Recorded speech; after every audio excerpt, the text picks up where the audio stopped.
I have now been a Xenoblade Chronicles fan for the past 5 years, and today I want to talk about the game that got me into the series and got me in this place that I am today as a massive fan of the series. How's it poppin', guys? And happy 5-year anniversary to Xenoblade Chronicles Definitive Edition. Xenoblade Chronicles 1 Definitive Edition, that is. I know I'm a little late to the party. I was very busy during the week of the anniversary. You guys will see why a little bit later. I'll explain why, but I wanted to make this very special video specifically this year and specifically for this anniversary because 5 years is a pretty big deal for this game. But not only that, Xenoblade 1 Definitive Edition is a very special game because it was my first Xenoblade game and essentially the game that got me into the franchise, and you guys know how much I love this series. So today I'm just going to do a little bit of a reflection video on how much this game means to me and how much the whole series means to me, so it'll get a little bit more personal. And I have a very special surprise at the end, so I want you guys to stick around till the very end of this video for a nice special surprise on a little bit more of the backstory on how I got into Xenoblade. So if you guys enjoy videos like this, if you guys enjoy Xenoblade Chronicles, and especially the first game, give this video a like. It helps me out tremendously.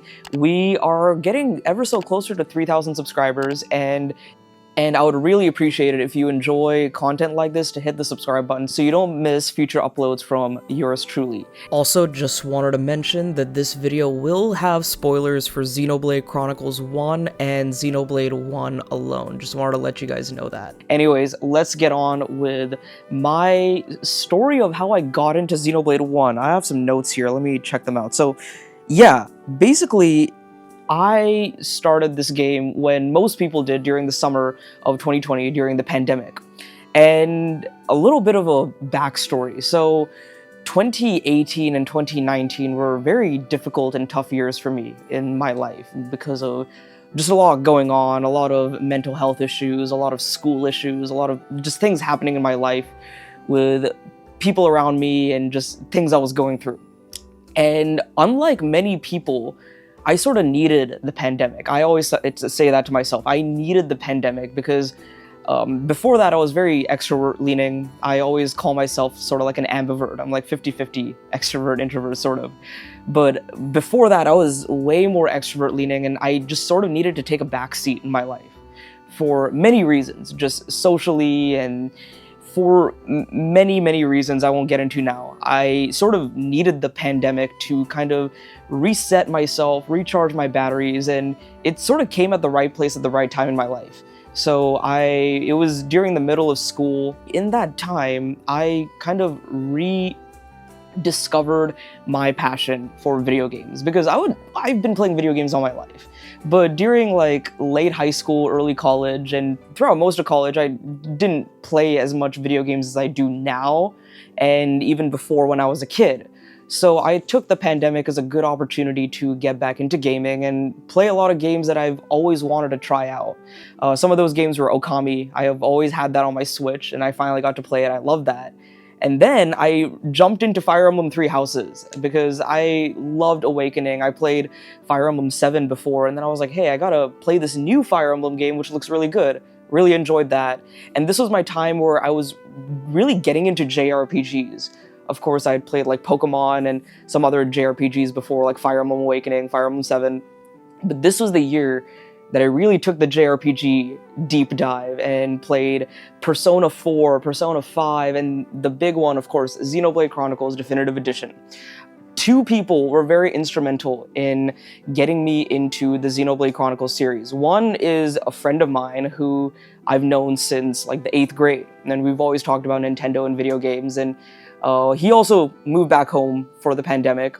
Sometimes we'd see each other with social distancing measures and all that, and then he was like, hey, you know that new Xenoblade game is out, right? And this friend is a massive fan of X, so I knew about the series through him, but mostly through X. And he was like, hey, Xenoblade 1 has finally come out on the Switch. I'm still waiting for X, but you should definitely play 1. It's the best way to get into the series. So he was very instrumental in getting me into Xenoblade. And the other person who was arguably even more instrumental was one of my cousins who, of course, I've known this cousin for like all my life, basically. He plays sort of the same games as I do as well. Persona, Zelda, Kingdom Hearts, Xenoblade, but he's only played the first Xenoblade game. And I was getting so many texts from him during the pandemic. He was like, you gotta play Xenoblade, you gotta play Xenoblade.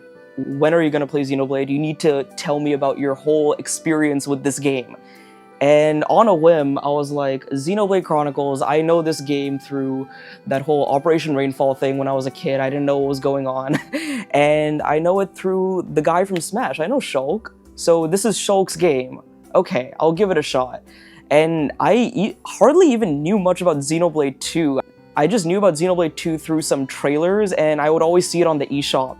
And that was my very small, minute exposure to Xenoblade Chronicles. And from these two people, and from the massive amount of free time I had during the pandemic, I just took the jump and I jumped into the game.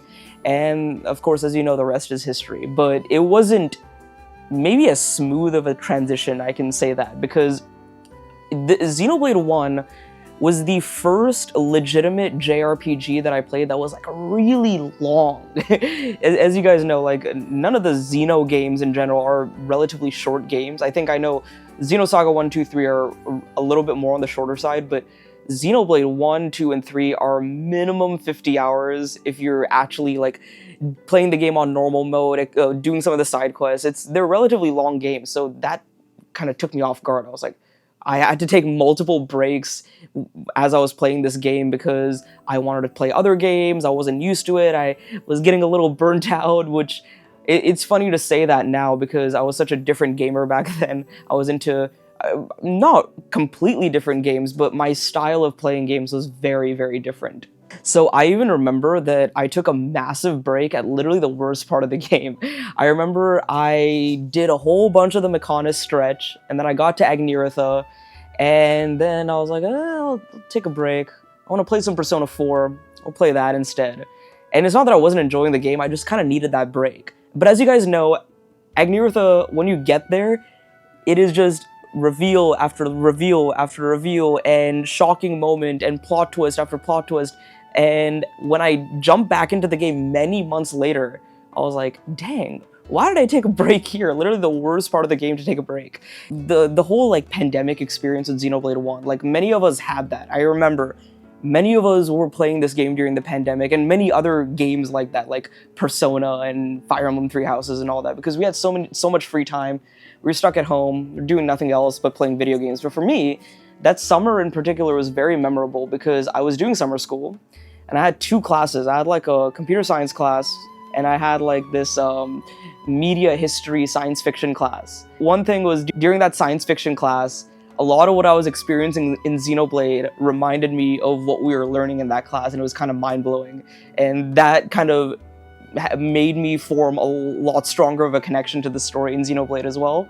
But what I mean to say is that summer with summer school was very easy because teachers were still transitioning to online school and no one knew what the heck was going on, and my classes were incredibly easy. Even this CS class, like I suck at computer science, but that CS class was kind of a breeze, and I kind of knew what I was doing for some ungodly reason. And I remember I would only do homework for like maximum like 2 hours a day, and then the rest of the day was me binging Xenoblade. And it was such a vibe. I remember like during the heat of the Texas summer, I would just stay home, crank the AC down because it was so hot outside. I wanted to feel nice and chill in my room, and I would just play Xenoblade. And it was such a vibe, always like finishing homework and then rushing back to play Xenoblade and playing it for hours and hours upon end. Like, I remember specifically the Magna Forest and Frontier Village section of the game. I went through that part very slowly. I did more side quests than I needed to and should have, because I just wanted to explore. I wanted to get immersed in this world and this environment and listen to that music over and over and over again. I remember that summer during all like the family get-togethers and all that, the Frontier Village music was stuck in my head throughout like most of that entire summer. So whenever I listen to specific songs from Xenoblade 1, it really triggers some like nice nostalgic memories. And it's so weird to say that time during lockdown feels like nostalgic, but it sort of does, to me at least, especially in regards to the video games that I was playing back then. And like I said, I needed like a recharge, and like I needed to like take a step back from life for a bit, and a lot of these video game experiences really helped with that. So I just want to talk about some of my favorite experiences with the game, and specifically story moments. I want to talk about that because, as we all know, Xenoblade 1 has some of the most amazing story moments in all of gaming, and even in like the whole Xeno series. Like, I was going back and thinking of some of the most amazing moments of Xeno, because now I've played all of the Xenoblade games. I finished X Definitive Edition, I've played Xenogears as well. I haven't tried Xenosaga yet, but I was like making a list on my phone of like the most hype moments in Xeno, and Xenoblade 1 made that list so many times. Like, some of my favorite moments include Dunban and Mumkar encountering each other in Valak Mountain. Again, like, Mumkar reveals that he has been Metalface this whole time. You kind of see it coming, but that reveal and Dunban's reaction to it, how he just lashes out at Mumkar, you see an entirely different side of Dunban in that moment, and he's a character I really love. I love Dunban so much. And that whole like section of the game where we see Dunban just kind of lose faith in himself and the people around him, and then when we see him at Galahad Fortress, he's literally about to kill Mumkar, and we see this whole other side to Dunban. We see Shulk kind of talk some sense into him, and even with me and my friends today, we still have debates on like, was Dunban in the right? Should Dunban have killed him? Should Shulk have stopped him? And a lot of these morality discussions are like really interesting in the grand scope of the Xenoblade series. And of course, there are so many like plot twists in the game that I really, really loved. The fact that Shulk had Zanza inside of him the whole time was, it's something that you, in the moment, you don't guess it. You can't guess something like that. You're like, whoa, where did this come from? And then when you rewatch the cutscenes, you're like, wow, they planted the seeds for this reveal so early in the game. And it makes you appreciate the writing, the story, and the character development so much more. I really like the protagonist trope of him being very burdened by something within his mind, or someone or something within him. We see that with Faye in Xenogears, obviously. I won't get into that too much. We see that with Cloud's strife in Final Fantasy VII. That's actually probably my favorite aspect of Final Fantasy VII. It's Cloud's inner conflict within himself and his identity crisis. And we see something like that similar with Shulk. And it's not exactly the same as it's done with Faye or Cloud, but it is very similar. And we see, even in the early bits of the game, that Zanza is influencing so much that he is doing within himself. And it is such a cool concept, and how they've kind of foreshadowed things within Xenoblade 1's story is just very, very well done, and I love how they did that. And one of my personal favorite moments in Xenoblade 1 is near the very end of the game, where Shulk declares that he wants a world with no gods. And if you guys go back to the video I made last year, it's called In Defense of Xenoblade Chronicles 1, because I would see a lot of like negativity or critique on Xenoblade 1 that I necessarily didn't agree with, so I was like, I'll make my own video defending the game and saying how it's still relevant within the Xeno series. And that scene always comes up in my mind, and it reminds me of a lot of the revelations and understandings and kind of acceptances that a lot of the protagonists come to at the end of these series. Like, none of us are gods, none of us are these very out of this world crazy like beings, and we can change the future, but it is still like up to us to make those choices in the end, and all that kind of stuff. I really like that, especially when all of Shulk's other party members come out and they're like, hey, none of us want to be gods, all of us just want to live in the present, all of us just want to live together and enjoy life happily together. And that, it's the very simple things, but it really rings true for like yourself and for the rest of the Xeno series in general. And that takes me to basically a lot of what Xenoblade 1 means to me. Like, there are things that I really genuinely take away from each of these games because I love them so much. Maybe I'll definitely make a Xenoblade 3 video for its anniversary as well, and I'll talk about that in detail in that. But for Xenoblade 1, of course, the message is like, your future is not written in stone. You can change the future, but it is up to you to make those decisions. It's up to your actions that will write the course of the future. All that stuff, obviously, future, Monado, all that stuff is still great, but I love how it is also telling you to live in the present. Just like in that moment where Shulk says, I want a future with no gods, a lot of his party members say, we want to live in the present, we don't want to be fearful of the future, and we don't want to be anxious of the past.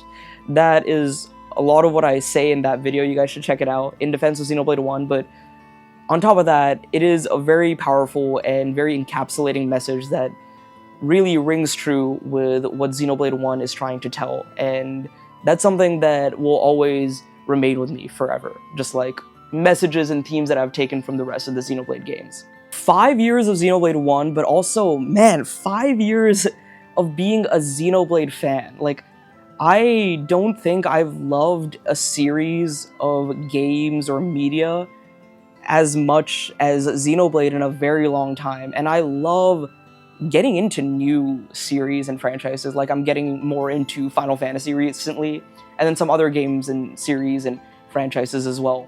Like, Xenoblade is up there. It is, I don't know if it's my #1 favorite franchise, but it's up there with The Legend of Zelda as one of my favorite video game franchises of all time. And to think that I've been a, like, strong fan of this series for 5 years, I can't believe it's been that long. And it takes me back to the start of this channel. Like, one of the first videos I made was a combined review of Xenoblade 1 and 2. And Xenoblade has, obviously, you guys have known, this channel has been almost like a Xenoblade channel, but I discuss a lot of other franchises and topics as well, but Xenoblade has been a very, very, very big part of this channel. I remember after I beat Definitive Edition, I was hesitant to get into the rest of the series because I heard that they're all very different. Of course, you guys know, I love the rest of the series. I've played all of them. It was a little bit tough for me to get into Xenoblade 2, but I made the push, I made the jump, and I loved it. It was a phenomenal game. And there are so many, like, memories I have with this series, like the lead up to Xenoblade 3, all the podcasts and discussions I've had with my friends on, like, just general Discord calls or on the channel itself. So many collaboration opportunities I've had with other Xenoblade content creators, and I've made so many new friends throughout the course of these 5 years because of this series. Whether it's through people joining my live streams, people joining my Discord server, which the invite link is in the description, by the way. You guys should join if you want to talk about Xenoblade and JRPGs and all that. But I'm looking back at all the things in my life that have been positively changed and affected by this series, and it all goes back to the very beginning with Xenoblade Chronicles 1 Definitive Edition. I could have gotten into the series with any other game, with Xenoblade X or Xenoblade 2, or maybe I would have gotten into it a little bit later with Xenoblade 3, but I'm very happy that I went in order. Xenoblade 1, Xenoblade 2, Xenoblade 3, X was somewhere in the middle there. I'll give you guys that story some other time, or you guys might already know, I might have revealed that on the channel a few times, but I'm just in a kind of a very nostalgic mood. I'm very happy to be in the place that I am right now. This series has helped me through some very tough times, but I'm also very excited for the memories that I will continue to build with the series and with the friends that I've made along the way. So thank you guys so much for all that. Okay, so that's basically it, but I told you guys I had a little surprise, right? So remember how I said in the beginning of this video that there are two people who are very instrumental in getting me into the Xenoblade Chronicles series, and one of them was my cousin. So the reason I couldn't actually make a video for the day of the anniversary this week is because, one, I forgot that the anniversary was happening, and I didn't have a video prepared beforehand, and second of all, my cousin, that same cousin, was visiting us here, and when I realized that the anniversary was happening, I was like, wow, what a coincidence. Like, he'll be hanging out with us the same day that the anniversary is happening. What a actual coincidence. And I told him that, and he's like, wow, 5 years of Xenoblade 1. I remember when I got you into the game. And I was like, yeah. So I thought it would be really cool to have a little bit of a segment of us just talking about Xenoblade 1 and getting his opinion on the game. If it wasn't for this cousin, I literally wouldn't be in the place that I am now. He really pushed me to play this game, and I'm now like one of the biggest Xenoblade fans ever. So yeah, check this little segment out with the two of us. So yeah, thanks for joining in on this. I have heard from you many times, of course, during my playthrough of Xenoblade 1, back during the pandemic, how much you love the game, but what truly makes Xenoblade Chronicles 1 so special to you? Honestly, I think one of the biggest factors in what makes it kind of an all-time game for me personally, and just like it just wowed me, is just the surprise factor. I've always said Breath of the Wild, right, is just highly anticipated before it came out. Everybody knows Zelda, and when it comes out, you're blown away by how well the game is and how good it is. But you're not quite amazed. Like you're not shocked. You kind of knew it was going to be. Yeah, you knew it was going to be a good. masterpiece. It's a masterpiece. You're like, wow, yeah, it's a masterpiece. I'm having a good time. Yeah. But it's not the same as the first time I played Xenoblade, where I'd never heard of this game and never heard of this franchise. I mean, granted, this was 2013, 2014. Like, there was a lot less knowledge about this stuff. And I find mention of this game on a forum, and I order it, and it's like you can't even get a new copy or anything. Mm-hmm. I bought a used copy on Amazon for the Wii. Like, this is the Wii version, mm-hmm. for $70 at a time where new games cost like $50. Yeah. Because there was like limited supply going into GameStop and Operation Rainfall, especially, and all that. Yeah. And it was not a known game in the West. Yeah. Like the Japanese version, maybe a bit more, but in the West, I remember people had to import it and then mod their Wiis because Wii was region locked then. Yeah, so I somehow got my hands on a copy of a Western release, and I remember I opened it up and I played it for maybe about 3-4 hours, and I didn't like it. I mean, I didn't hate it, but I was like, oh, okay, cool. You were sold. Yeah, I was like, okay, cool, British accents. Okay, this is this interesting premise. Like, oh, okay, cool, starting area, nice. But yeah, it just didn't grip me, and I put it down, and I'm like, okay, yeah, whatever. What ended up happening then is, so my sister, I was at home for college summer break, and my sister gets off of her school. She was in high school, and she gets on her summer break a little bit later, and she's like, I am in charge of watching her all summer because my parents are at work, blah, blah, blah. Anyway, she finds the game and she's like, what game is this? Blah, blah, blah. And I was like, oh yeah, I picked it up a little while ago. It's all right or whatever. And she's like, can we play it? And I'm like, it's one player. She's like, okay, I'll just sit on the couch and watch you play. And I'm like, okay, fine. So I do it for my sister, right? And we get to some of the more like later in the intro scenes and I'm like, wait a minute. This is good. And then I start playing the actual fighting combat. I'm like, this is really good. And my sister's super into it. And then the rest of that summer is just a blur. All we did, I remember every single day we'd wake up. My sister, she was about 13 at the time, would be like, are we going to play the game? Are we going to play the game? I'd be like, okay, we need to get food first. So we drive to the mall, grab lunch, come back, and then we just play for like 8 to 10 hours. And we burn through the game like, I want to say in a couple weeks. That's the Xenoblade experience for all the games. Once you're hooked, you're just hooked entirely. Yeah. And it's just that wowness of like, you don't expect that at all. The game's unassuming, it looks unassuming, and then you just get sucked into this story with twists and turns, some really cool characters, like some great gameplay. And for me, I was the same. I was like, oh, this game, all I know was the red sword, Shulk from Smash Bros, and that's it. Just the shirtless guy from Smash Bros. I'm really feeling it, and that's it. And when I first saw Definitive Edition, I saw the combat and the gameplay. I was like, this is intimidating. I don't know if I want to get into this. And then it was you and one other friend, but you mostly. You were like, Xenoblade's on the Switch now. This is your chance to play it. And I was like, I guess I'll see what the hype is all about. And yeah, it took me a little bit to get into it, but then once the story kicked off, I was so hooked. And then when I realized that you actually go from Bionis to Mechonis, you cross the sword, I was like, wow, this is insane. I wanted to ask you this. You can go all spoiler mode now. Most people watching probably already played the game, and I already have a spoiler warning. But what was your favorite, like, shocking story moment in the game? Because there's many that happened in this. Honestly, I want to go with a multiple story thing, like at different moments. And Yeah. for me, is going back to what you said about the scale. Yeah. And it was for me, it was every time that the main villain you were faced with was replaced by a bigger villain, Yeah. and you realize everything was bigger than you ever imagined. It's like first the enemy is Zord and Metalface. Metalface, and like then you're Egil. fight, and like you're in Guard Plains, and Zord is the antagonist, and you get to the Ether Mine, you kill him, you're like, oh great, but then you're like, oh Metalface, right? And then like all of that culminates on what was it, Galahad Fortress? Yeah. And then you find Egil. Yeah, is, you beat like, the Egil leader right of before Mechonis, that, yeah. but like you beat Metalface, and you're thinking like, okay, finally I beat my arch enemy from like the first Yeah. chapter, and you're like, oh shit, now we gotta climb Mechonis and actually fight Egil, and then you beat him, and then it's just like even you're like, now I gotta fight God. Like, Yeah, the Zanza twist was insane because many people just did not see that coming, and then when you rewatch the cutscenes, you're like, it was foreshadowed yeah. right from the I think very that's beginning. probably the plot twist that shocked me the most. Is like at the end of the day, kind of it's like Bionis is actually evil and Mechonis Yeah. is actually good. Yeah, And like that shocks you after 50 hours of gameplay where you're just tortured by mechons and like Yeah. everyone's mechons are evil.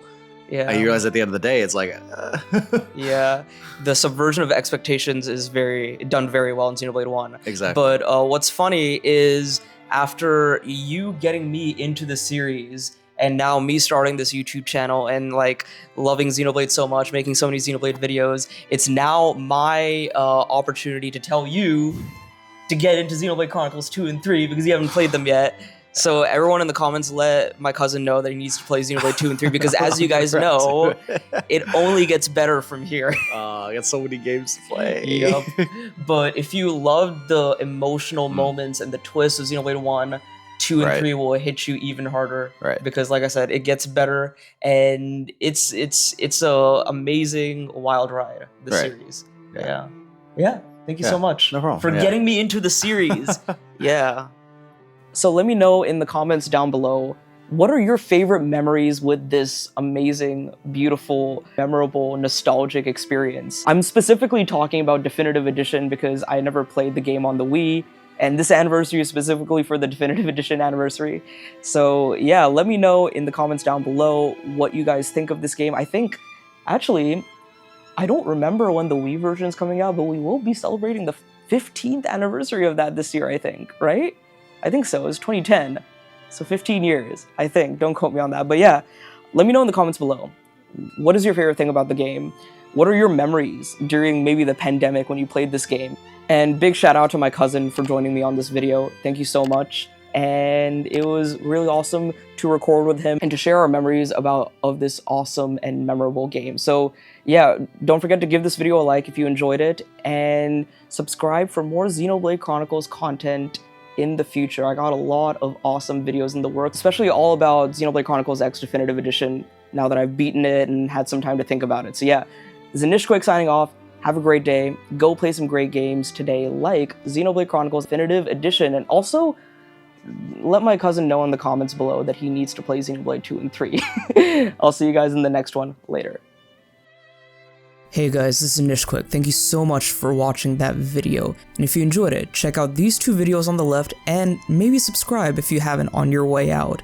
And big shout out to all my channel members whose names you can see on the screen right now. I'll see you guys in the next video later.